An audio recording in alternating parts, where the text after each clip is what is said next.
Bruce Rivers, he's the criminal lawyer. But who is he? Bruce Rivers, he's the criminal lawyer. And who is he? Bruce Rivers, he's the criminal lawyer. And what he do? And it's gonna react to all the self-snitching.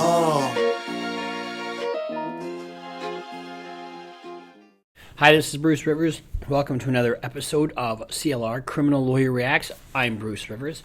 We are fresh back from Miami, where we appeared on Fresh and Fit, and I had kind of a good time with those guys. It was interesting to talk to somebody who was former law enforcement and basically talk shop. Anyway, this is part 2 of JCS's analysis of Casey Anthony. Now, remember when we last left off, she was talking to them on the telephone. And when you're in custody, everything is recorded. Okay, every last little bit of everything is recorded.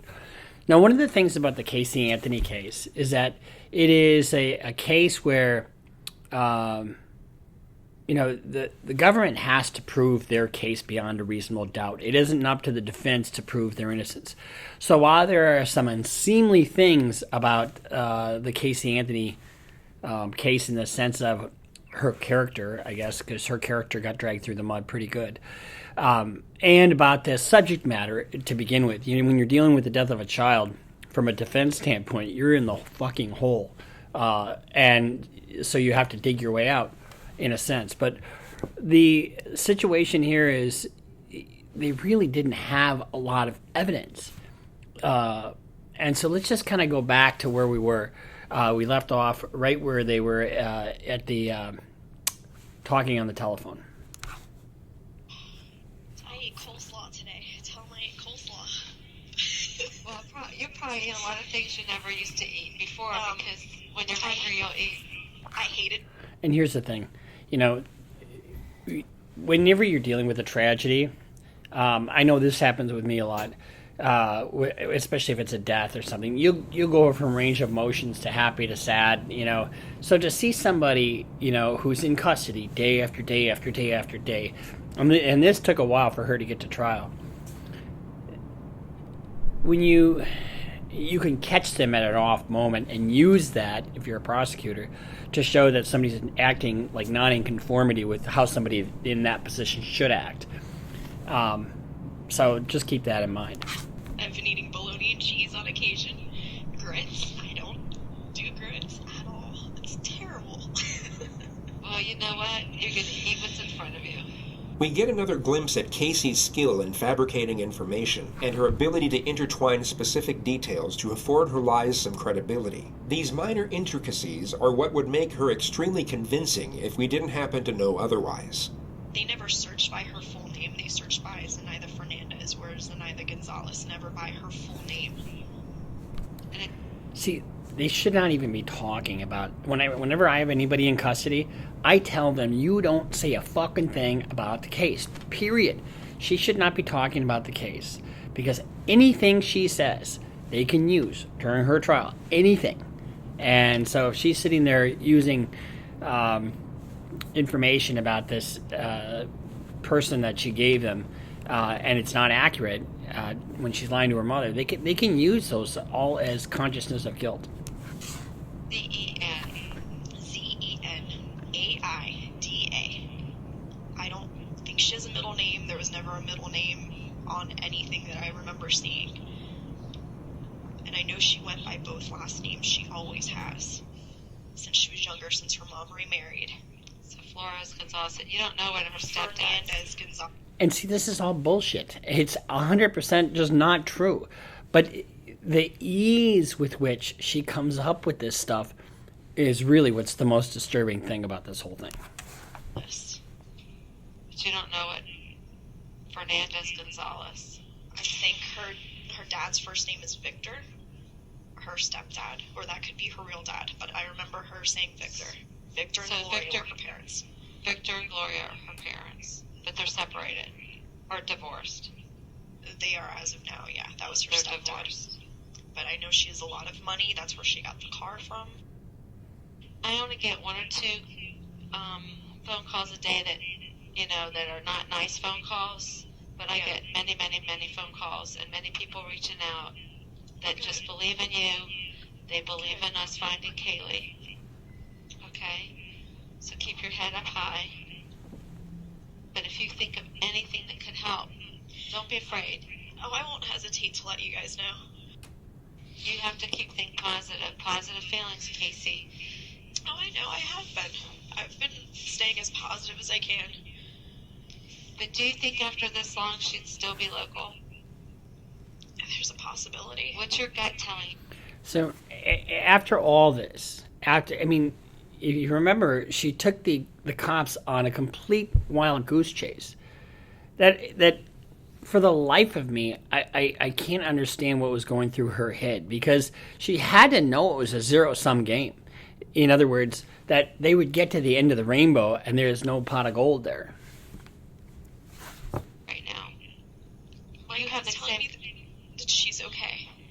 Okay, and your gut tells you that she's close, or she's hiding. She's not far. I know in my heart she's not far. I can feel it. Okay. This was perhaps the first time Casey told the truth when speaking of her daughter's whereabouts, as she indeed wasn't that far away. Her attorney, Jose Baez, eventually managed to get her bail, and Casey was fitted with an electronic monitoring device and released on August 21st. She had spent just over 1 month in custody. 2 months later, police were granted permission to arrest Casey on the charge of first-degree murder. She was taken in for interrogation, but immediately requested her right to counsel. She was kept in the interview room while awaiting her attorney, and the released footage of that period is so bizarre to the point where it's almost comical. The detectives get... So so she's in there on probably a murder 2 charge or something, or a missing child or whatever the charge she was.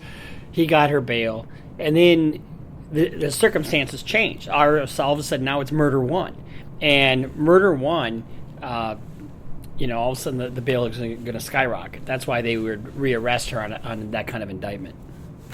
Off a passive yet glaringly obvious vibe that lets Casey know exactly what they think, being that she is guilty of her daughter's probable death and a fundamentally terrible human being on every imaginable level. Casey's response to this is to essentially ignore it and act as if the discourse between them and the situation itself is an everyday occurrence, one that perhaps doesn't concern the disappearance of her daughter, for which she is being charged for. You'll notice that she effortlessly maintains the same confident and talkative disposition that she had in her previous interviews with police. It's almost surreal to watch given the circumstance, and the visual element adds an entire new level to the absurdity.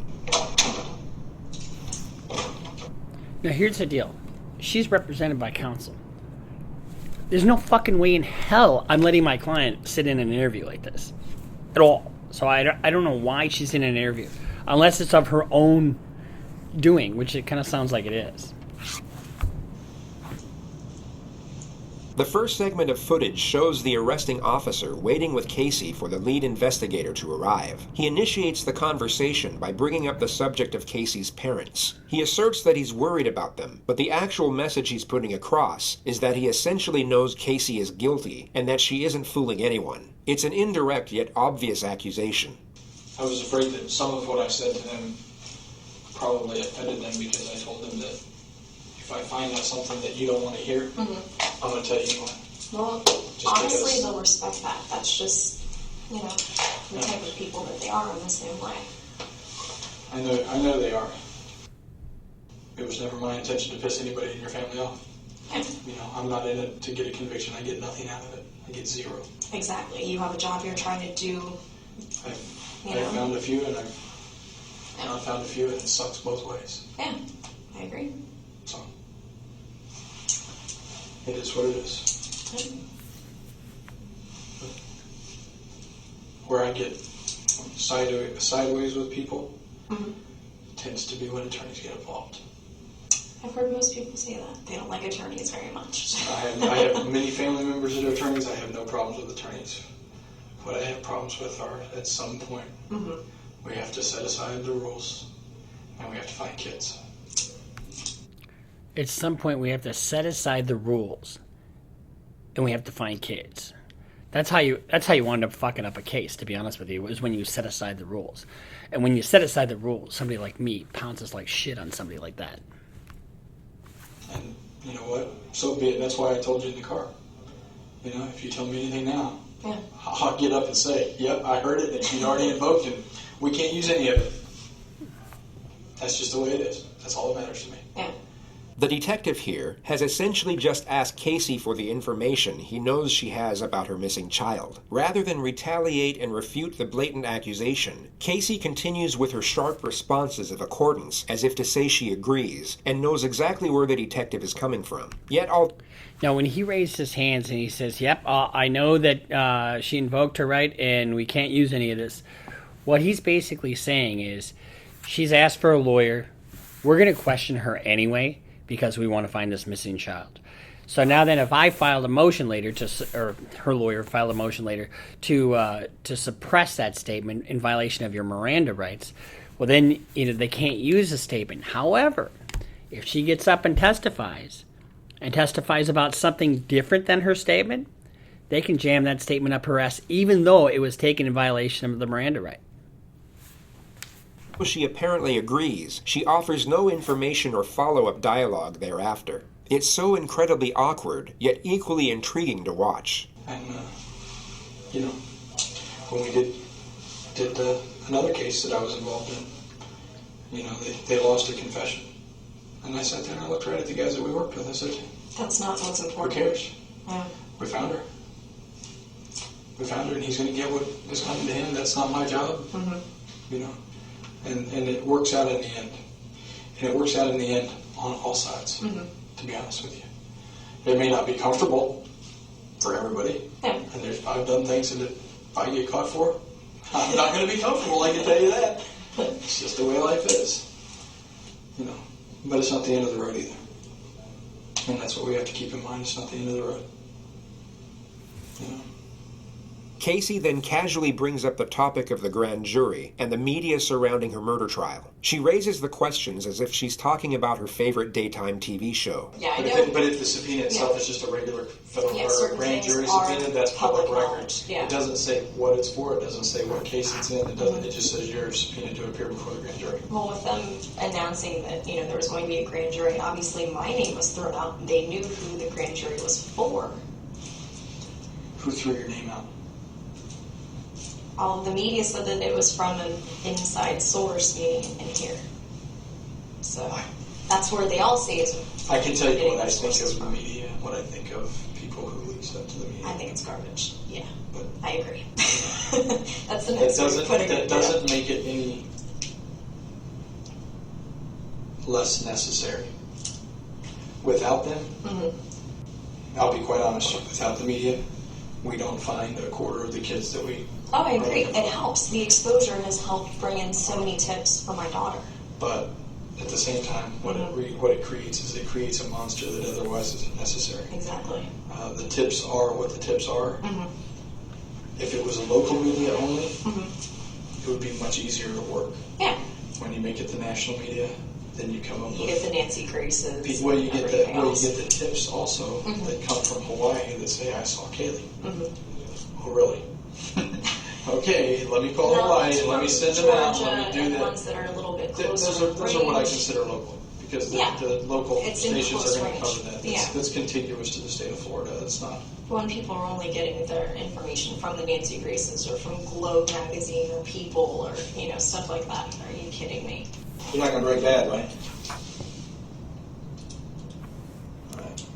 It is interesting to see how casual she is. But I think by this time, though, she had been missing for quite a while. And she's dealing with this on a daily basis.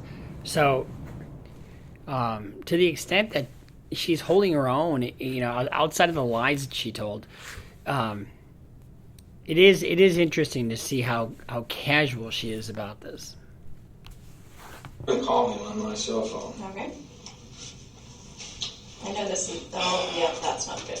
Pull it back there. Just slide your hands out. No, I'll go get it. I honestly can't. So they're a little tight. Thanks for entertaining us. Just slide your Way to hands go, out. Corporal Edwards. Actually, if I could, I would have done that for you.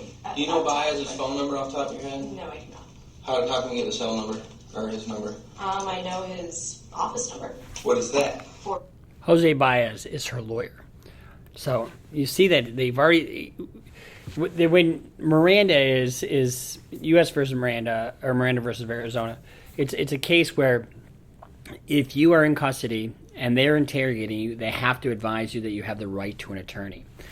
And so before the second investigator comes in, the first one is talking to her about this case and knowing that she's got a lawyer, knowing that she's invoked her right to a lawyer, but doesn't care. 7? I've identified myself, and you know why you're in custody. Yes. And you signed this. You want your attorney present. Yes. Hey, it's Casey. I'm with Corporal Edward. So now she's talking to her lawyer. Now here's the thing. If I get that phone call, I am fucking fuming mad at these detectives because she signed something say, I want to talk to my lawyer. And they're trying to talk to her anyway. I know the last name, sorry. I'm at the Sheriff's Department if you'd like to come down and meet with us. Thank you. Yes. And to answer your other question, from that picture, I cut my hair. It was really short even last year. I just started growing it back out this year, so. And if you remember, she did not testify at the trial. And this is probably why she didn't testify, among other reasons. Yes, fine. Okay. It's been a long day. It has been. How was my dad this morning? He had a hard time, Yeah. honestly. I only saw from the media and got a chance to hear him talking to my mom. I spoke to him last night and this morning for just a quick second before he left, so. Yeah, I talked to him this morning for a little bit. He was with Mark, and he was really struggling. I mean, you can imagine he was having a hard time. He was being called in to essentially provide testimony to indict you, to at least. And he was really struggling with that. Yeah. And I felt bad for him, to be honest with you. I truly did.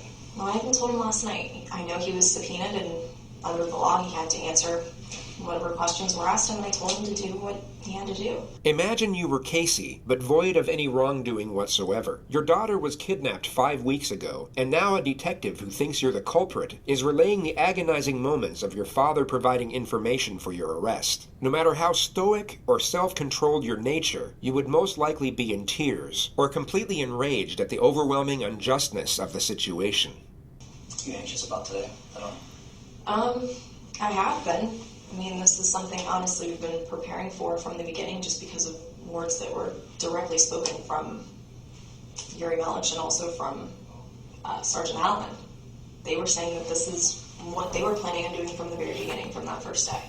So This is just an absolute blatant Miranda violation. So none of what they get here can be used against her in the case in chief.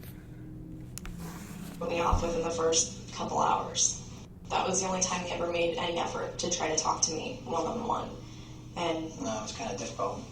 that was kind of difficult considering. Well, considering, obviously, in light of everything that's going on and the fact that you've been arrested for other things, makes it a little more difficult to sit down and even talk to you. It's not that we haven't wanted to. Yeah. But I do have counsel, and that's something that, my attorney's always been a phone call away. Has your attorney ever told you that we would like to speak to you? And we had agreed, him and I together, that we would all sit down together, him and I, and you guys, and, we'd entertain whatever questions you have, and There is no possible way that a defense attorney would actually sit down and, as Casey states, entertain any question the police have for them. Yet if we weren't paying close attention, we would take her at her word due to the eloquence of her dialogue and not realize everything she's saying is complete nonsense. Bullshit. I actually thought that we made it pretty clear that, we wanted to talk to you. That's exactly right. That is 100% right. There's no way in hell you would let your client... I mean, she's already lied like hell to the cops. And so if you arrange an interview with them, guess what? Nothing good can come of it, period. Because she's guilty as hell, in all likelihood. So you can't let her give a statement to the cops. I mean, obviously, we can't come to you and ask you. yeah, But, understandably. I thought that you were aware that if you wanted to talk to anybody, that all you got to do is simply ask. Yeah, well, I know it goes both ways on that, and I guess it would have needed to come from me. I should have been the one to I guess, come forward with it. But, we did open up that door to law enforcement before. When Sergeant Allen was making a big deal saying, well, we want to talk to her. When can we talk to her? And he's saying, well, the door's open. I don't believe he ever told us the door's open. What's fascinating is how instinctive and confident her assertions are. In any other circumstance, or even without the knowledge we have now, you would have no reason not to believe everything she's saying. I've heard the words come out of his mouth, even myself, directed to other people that maybe didn't either relay the message or took it a different way. So I don't know. I think the lack of communication has put people in opposite corners when everybody has the same goal, is to find Kaylee. We all still feel, I as a mom, I know in my gut, there's the feeling as a parent, you know certain things about your child, you can feel that connection. And I still have that feeling, that presence. I know that she's alive. Whether you have a bucket load of evidence downstairs that contradicts that and says otherwise, or all you have is speculation. Or nothing at all. I mean, We have more than speculation. as every tip and that's every something lead I told followed you up on. directly. Yeah. That we have more than speculation. We have a lot. Or else we wouldn't be to this point. A lot. This was essentially a direct confrontation. The detective has just told Casey they have sufficient evidence to prove her guilt. Casey doesn't refute or even respond to the accusation. She instead falls back to her ridiculous dialogue once again, hoping the confidence in her voice will mask the absurdity of what she's actually saying. Well, I said the same thing to them, that, they said that we're at the end of a hallway, and I'm thinking we're at the end of a hallway and there's two doors. Which door are we going to go through? Or I guess this is, we're at this point, and We are at this point. We're the final step is which door is walked through. We are well beyond where we were before. I mean, those issues are gone. Okay. However, if they had enough evidence, if their case was rock solid, they wouldn't need to talk to her. They want a confession from her for two reasons. One, they do want to find the child. They probably don't believe at this point that the child is alive. But number two, they want a confession from her because they want her that final nail in the coffin. When you refer to we're at the end of the hallway, I think you're well aware of what hallway we're talking about. Do you understand that? Well, so there's no question, I guess. You can specify that at this point. Or what your perspective is on that. You have a second? Absolutely. Can we come right back? Yeah, that's fine. You plan on running off? I'm not going anywhere. So I gotta stretch out a little bit. I'm not as young as I used to be. It's unfortunate that right when the pressure was starting to build, the second detective interrupts the exchange and they both leave the room soon after. Casey waits alone for roughly 40 minutes before her attorney shows up. He's gonna ask you. Sometimes when you're left alone like that, they do that on purpose, and then they film you. And I've had that kind of a situation really affect how a jury has viewed my client. They just sit there, they're either crying or they're not crying or they're doing this or that, and then somebody comes in and tries to the behavior, which is just ridiculous. Question. You don't say anything else other than the answer. Okay? Casey, based on our conversation today, and I read you that form, basically just the same thing I said to... And the person that just walked in is Jose Baez. That's her lawyer. Mr. Baez over the phone. If there's been numerous requests for opportunities to speak with us and come to a resolution here. And that's why we brought you here instead of the jail. Correct? Yes. Okay. Now, based on your request for us to call him and bring him here, he's here. So what we're going to try to do is give you a few minutes somewhere that's not recorded. No secrets, I told you. This room's recorded. I have to be able to approach my chain and explain why. The detective now guilefully takes Casey up on her previous offer, where she insisted they were willing to sit down with police and answer questions. But first, I needed you to tell him, in your own words, if you will, that you'd like to take the opportunity to deal with us like you've made that request in the past. So, is that something you want to tell him? I told him the same thing we talked about before, that we would entertain any questions that they have. We would listen and discuss it, and if we have something to respond, we'll respond. Okay, do you want to speak to me in private? Yes. So we can clarify this? Yes. It would come as no surprise that no conference was to be had. Casey was instead taken to the county jail, where she would remain for 2.5 years awaiting trial. Once this... Now, you remember, this happened in Florida. And for 2.5 years, you're sitting there. That's a long-ass time to be sitting there. And if their case was so airtight, why would it take 2.5 years to come to trial? Well, remember what I told you before? In Florida is a little bit different, because in Florida they have the right to do depositions throughout, and they can take depositions of the cops and all the lay witnesses.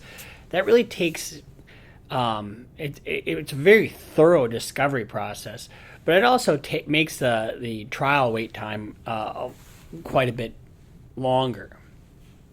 Domain. The consensus was that Casey at best was a cold-hearted mother, and at worst, a hideous, despicable murderer. But what's curious is that although these opinions may be accurate, they came from a completely misguided notion, being that her behavior in the footage was entirely genuine. Casey was in all likelihood being completely fake this entire time. So you might be curious as to why a person would actually fake such a poised temperament, when it would be far more fitting to fake sadness and despair. We all have aspects to ourselves that are ungenuine to a certain degree. How we act at a business dinner won't be the way we are at home with our close friends or family. The more comfortable the setting, the more we can be ourselves. Those educated on Casey's past would assert that she was rarely sad, rarely angry, but always this bubbly and agreeable personality, even when it didn't suit the situation. She was one of those people where something just seemed off, but you couldn't quite put your finger on it. The evidence put forward suggests that Casey was fake in every single setting and with every single person, all of the time. A trait that might go unnoticed in everyday life, yet would clearly stand out when shown under the microscope of a criminal case study. Casey had become so accustomed to this fraudulent way of being that it even came as a natural behavior to her in the extraordinary setting we see here. And the assertion is that because Casey knew just how well she could fabricate this character, she thought she could use it to mask her anxiety, and thus conceal guilty behavior.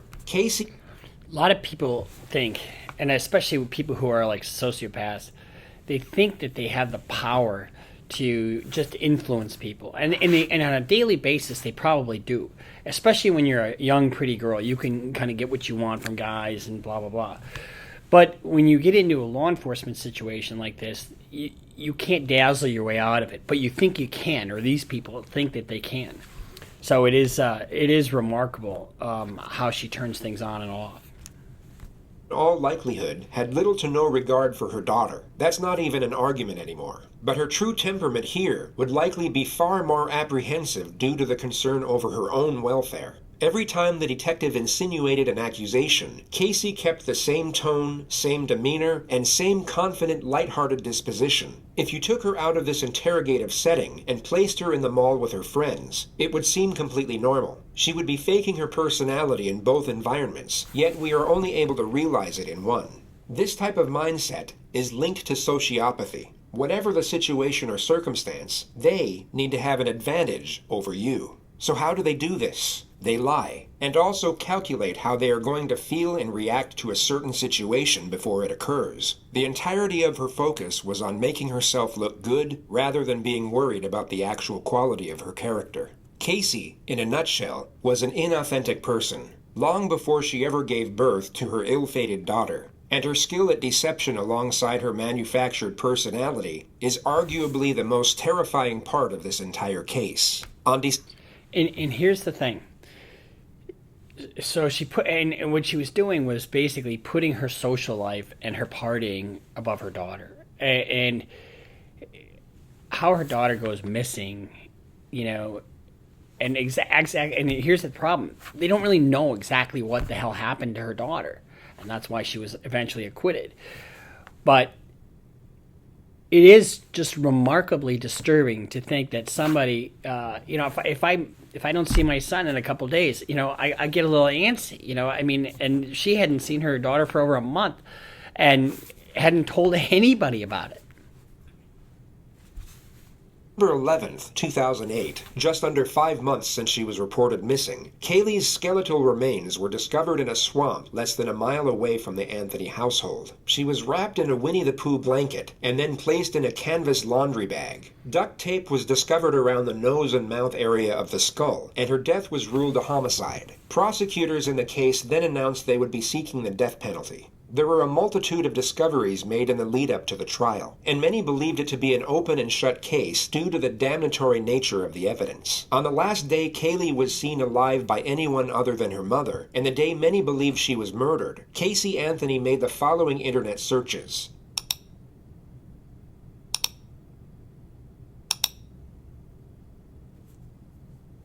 At 7:54 p.m. that same evening, Casey and her boyfriend Tony were seen in a Blockbuster video store. Kaylee was nowhere in sight, and many presume she was already dead and decomposing in Casey's trunk at this point. In the following weeks, Casey went out partying most nights. Just 3 days after her daughter's supposed abduction, she was captured in various photos participating in a hot body contest. 12 days after, she got a tattoo on her back saying Bella Vita, an Italian motto that translates beautiful life. She also made an entry in her diary around the same time which read, "I completely trust my own judgment, and I knew that I made the right decision. This is the happiest that I have been in a very long time. I hope that my happiness will continue to grow." The trial commenced on May 24th, 2011. The gist of the prosecution's argument was that Casey...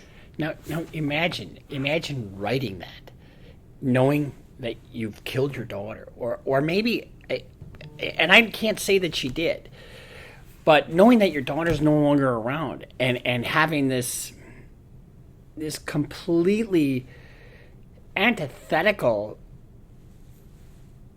trajectory for your life when your daughter is gone. She's just gone.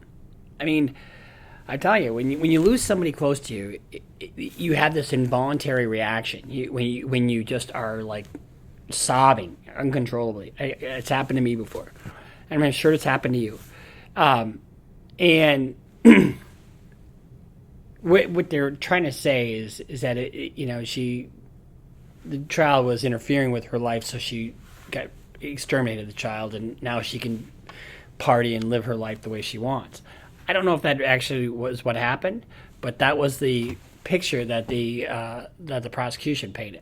Suffocated her daughter with duct tape and then placed her in the trunk for a few days before disposing of her body in the swamp. The motive for the murder was the primary focus during their opening statement.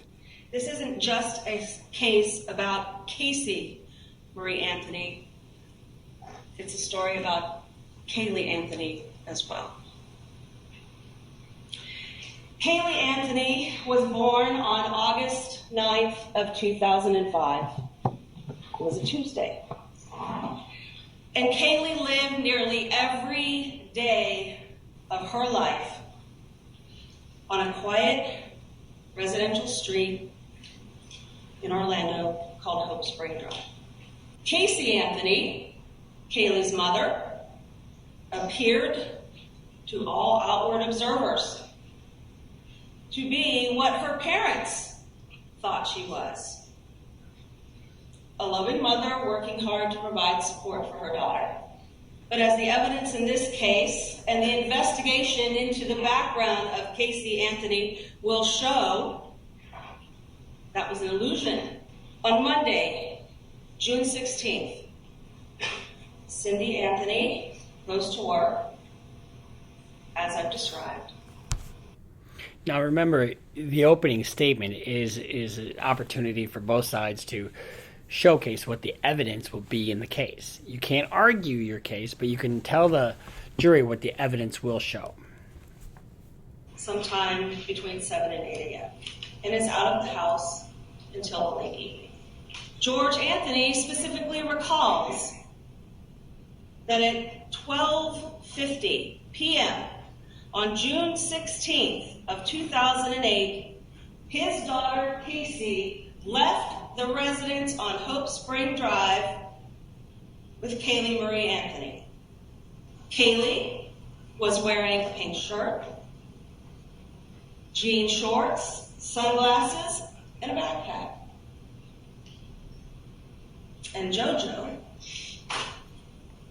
George Anthony, kissed his granddaughter goodbye,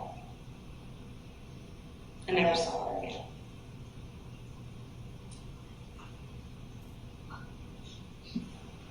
In fact, no one but Casey Anthony ever saw Kaylee Marie Anthony alive again.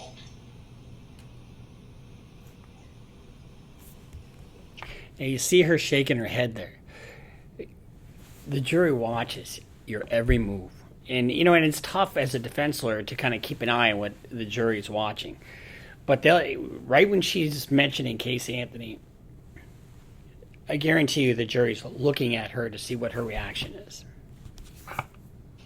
The evidence in this case will establish that there is no other reason for the placement of multiple pieces of duct tape on this child's face, mouth, and nose other than the specific intent to end that child's life. No one but Casey Anthony had access to all the pieces of evidence in this case. The duct tape, the laundry bag, the blanket, the shorts, the shirt, the car. No one else lied to their friends, to their family, to investigators. No one else benefited from the death of Kaylee Marie Anthony.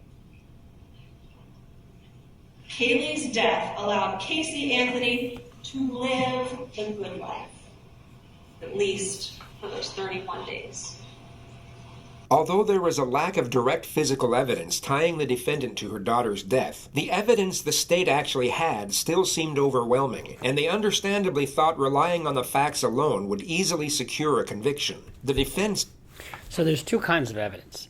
There's direct evidence. In other words, if I had a video of her stabbing her lawyer, that's direct evidence. The eyewitness testimony saying, I saw her do this. But then you have what's called circumstantial evidence, and that's what this case was. It was, and you build a circumstantial case brick by brick by brick.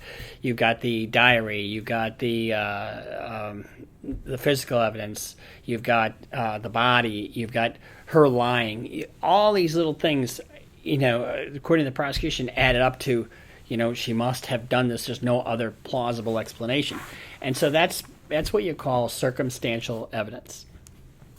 On the other hand, were up against it. So not only did they use charm and appeal to sway the jury's attention away from the evidence, they dropped an absolute bombshell in their opening statements to create as much doubt as humanly possible. On behalf of the defense, I want to thank you for the sacrifice that you've made in your jury service and coming here and helping us see justice. We know it's no easy task, and we intend, I'm sure both sides, on getting you home as quickly as possible once you have all of the information that you need. Everyone wants to know what happened. How in the world can a mother wait 30 days before ever reporting her child missing? It's insane. It's bizarre. Something's just not right about that. Well, the answer is actually relatively simple. She never was missing. Kaylee Anthony died on June 16, 2008, when she drowned in her family's swimming pool. Well, the reason we're all here is because not of the commonality of this tragedy, but of the uniqueness of the family that it happened to. You will hear about ugly things, secret things, things that people don't speak about. This is called throwing whatever you can at the wall and see what sticks. Things that Casey never spoke about. On June 16, 2008, after Kaylee died, Casey did what she's been doing all her life, or for most of it, hiding her pain. Going into that dark corner and pretending that she does not live in the situation that she's living in. This family must keep its secrets quiet. And it all began when Casey was 8 years old and her father came into her room and began to touch her inappropriately. This child, who at 8 years old, learned to lie immediately. She could be 13 years old, have her father's penis in her mouth, and then go to school and play with the other kids. In all honesty, how the fuck that gets into evidence, I have no idea. Because I guarantee you, most judges would keep this out because it would have very little to do with the death of her daughter. Nothing ever happened. That will help you understand why no one knew that her child was dead. The trial would go on to last 6 weeks, with the prosecution exposing the truly dark and deceptive nature of Casey's character. While the state relied on fact, the defense clung on to theory, and proposed every conspiracy under the sun in the hope they would create enough skepticism and confusion. One of the more noted details of the trial was the courtroom presence of Jose Baez. He had an exceptional ability of narrative control and storytelling, and his capacity to create a connection with the jury seemed far more adequate than that of the state. This was recognized and mentioned multiple times in the media, yet the overwhelming majority of those following the case were almost certain that it wouldn't be enough to save the defendant. Closing arguments were put forward on Sunday, the 3rd of July. When you have a child, that child becomes your life. This case is about the clash between that responsibility and the expectations that go with it and the life that Casey Anthony wanted to have. Casey meets Tony. Tony has this life. He's free. He's a club promoter. He's out there at night with the loud music and dancing, and it's a great... And in all honesty, it is a bit of a stretch to think that someone would kill a child so they can go party. That's basically what the state's case was. And, I mean, who would do that? Nobody would do that. Nobody would, I mean, just, you'd really have to have an utter screw loose in order to do that. And I could see the jury saying, that's just kind of a stretch. Free life. So she has a choice. A life tethered to a child, or a life free to be 22. And as hard as it is for anyone to imagine, she had to choose between sacrificing two things. The first was her dreams and the life she wanted. And the second was her child. And we'd submit to you the evidence in this case shows that the choice she made was her child. Here we are at the end of our journey. And I have to tell you that I probably think you have more questions than you have answers. And that's a great line. And that's why that's a great line? Because guess what? If you have more questions than answers, you have what? Reasonable doubt. And that's all you have to show, is that there's a doubt based upon reason and common sense. If you recall at opening statements, the final thing that I told you, at the end of the day, when everything is said and done, the one question will never be answered. The key question in this case will never be answered. It can never be proven. And that is, how did Kaylee die? I'm going to start with my biggest fear. I'm going to tell you right up front what I fear may happen in this case. And I want to talk to you about it and explain why I feel that way. This case deals with so much emotion. I know that there were times where every single person in here felt something deep down inside. Your rules of deliberation, what the law is that this case must not be decided for or against anyone because you feel sorry for anyone or are angry at anyone. You'll notice that Mr. Baez locks the jury's focus on this while subtly concealing this. He presents the argument that the prosecution has purposely got the jury emotionally invested in the case in the hope it would push them towards a guilty verdict. Yet in this exact same statement, he himself is getting them emotionally invested for the exact opposite reason. While refuting the prosecution's supposed attempt to entice anger, he subtly attempts to evoke empathy. Say what you want about this attorney and the ethics of his conduct, but what you are about to witness is expertly done, and what many believe to be what saved Casey Anthony's life. And that's because, obviously, we want you to base your verdict on the evidence, not on emotion. And it's my biggest fear because it's such a difficult thing for you to push aside. Kaylee Anthony was a beautiful, sweet, innocent child. In every case, there are three parties. Any case where there's a victim. There's the perpetrator, there's the rescuer, and then there's the victim. And in every case, the jury is the rescuer. The trick is to make the government basically the perpetrator and have to rescue your client and make your client the victim. And so putting the jury in a position where they need to rescue your client from a conviction, basically. Died far too soon. There's no doubt about it, and that is not disputed by anyone. But to parade her up here to invoke your emotion would be improper. It's improper under the law, and it's improper as to the rules of your deliberation.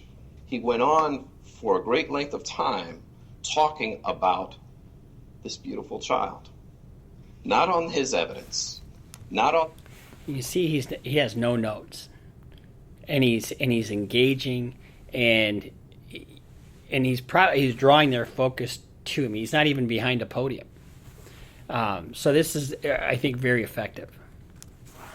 The evidence that was presented before you, it was to set up the emotion for what was to come, and that is exactly how this case was presented. They didn't come right out the gate and show you the evidence.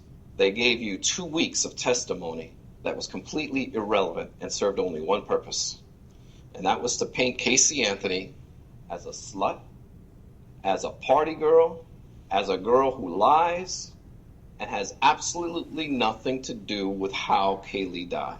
And this prosecution was geared in such a manner that it was deliberate, it was methodical, it was thorough, and it was detailed.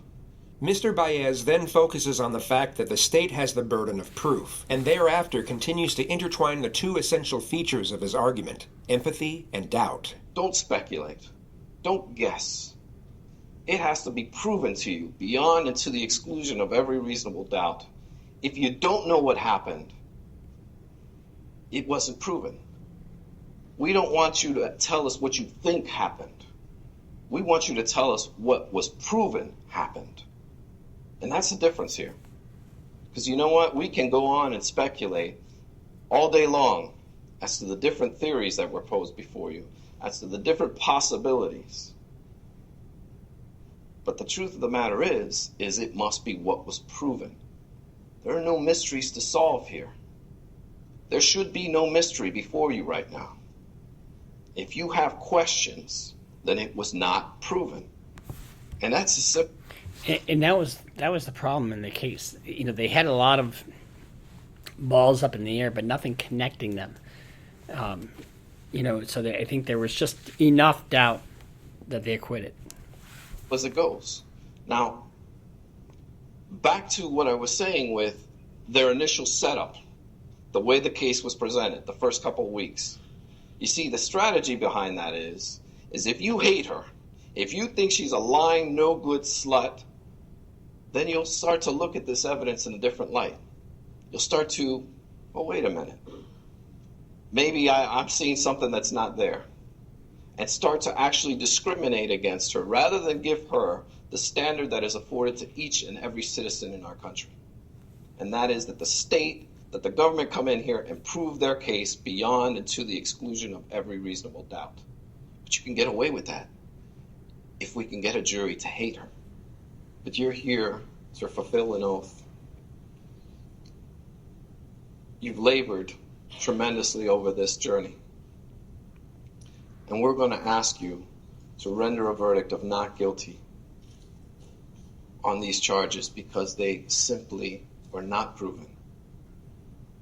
And they're simply not true. for the 9th Judicial Circuit in and for Orange County, Florida. State of Florida versus Casey Marie Anthony. As to case number 2008 CF 15606-0. As to the charge of first-degree murder, verdict as to count 1. We, the jury, find the defendant not guilty, so say we all, dated at Orlando, Orange County, Florida, on this 5th day of July, 2011, signed foreperson. As to the charge of aggravated child abuse, verdict as to count 2. We, the jury, find the defendant not guilty. So say we all, dated at Orlando, Orange County, Florida, this 5th day of July, 2011, signed foreperson. As to the charge of aggravated manslaughter of a child, verdict as to count 3. We, the jury, find the defendant not guilty. So say we all, dated at Orlando, Orange County, Florida, this 5th day of July, 2011, signed foreperson. And juror number 12, were these your true and correct verdicts? Yes. Thank you. Okay. Will counsel and the defendant approach the podium? Well, I hope that this is... Now, this guy is Cheney Mason. He was a co-counsel with Jose Baez. And I think... Hold on one second. This is Cheney Mason here. He wrote this book, Justice in America. And it's largely... it's a really good book, and he talks a lot about the media and the coverage and how they basically had somebody convicted before the trial. And I had him up here and spoke to a group of us, and just was an incredible guy. He's part of the American Board of Criminal Lawyers. Lesson to those of you who have been indulged in media assassination for 3 years, bias and prejudice and incompetent talking heads saying what would be and how to be. I'm disgusted by some of the lawyers that have done this, and I can tell you that my colleagues from coast to coast and border to border have condemned this whole process of lawyers getting on television and talking about cases that they don't know a damn thing about and don't have the experience to back up their words or the law to do it. Now you learned a lesson, and we appreciate the jury. Those of you that have been objective and professional, we like it. Others, we're going to be talking to again. Thank you very much. Casey did not murder Kaylee. It's that simple. And today, our system of justice... And he doesn't know that, but he's advocating for his client right there. ...has not dishonored her memory by a false conviction. So that was part 2. So you can kind of see the rest of what happened there in the Casey Anthony case. Really an American tragedy all the way around. Not really tragic that she was acquitted. I mean, because I think that's the jury system, and we can't find fault with the jury system.